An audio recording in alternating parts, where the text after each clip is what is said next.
Jeffrey Epstein is the name, etched into the darkest chapters of recent history. His crimes are monstrous, his network shocking.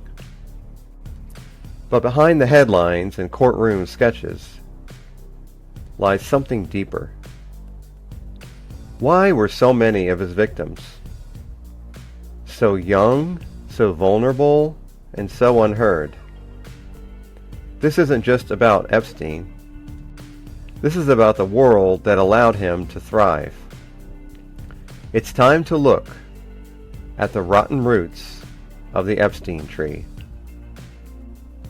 Many of Epstein's victims were underage girls, but they weren't just statistics. They were daughters, students, dreamers. Many were poor and alone, perhaps already abused. They were dismissed by the system. When no one listens and no one protects, predators move in. What are the hidden pipelines of trafficking? Human trafficking doesn't begin with a billionaire on a private island.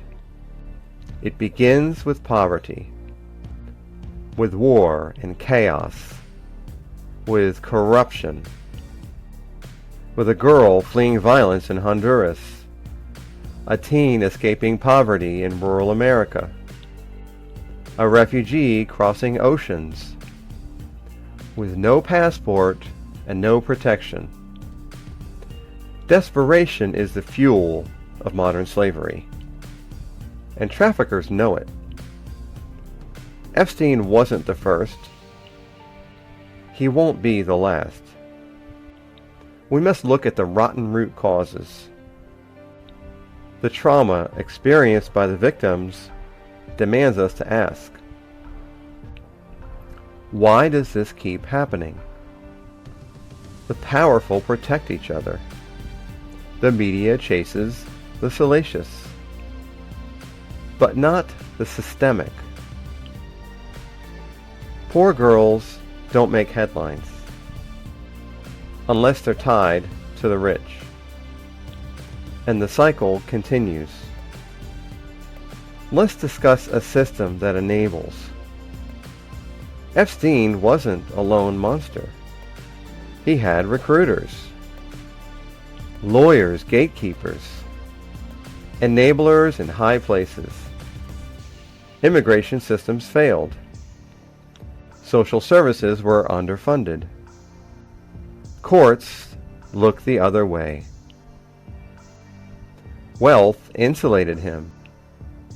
Poverty exposed the girls. The world doesn't need more shock. It needs action. We must protect the vulnerable, regardless of citizenship, race, or background. Support survivors. Fund social services. Question the powerful. And above all, never forget the victims behind the stories. Because the tree may be cut down, but if we don't rip out the roots, it will grow again. Covering the story is just scratching the surface. Without action, nothing will change. Thank you for your attention and care about this important issue.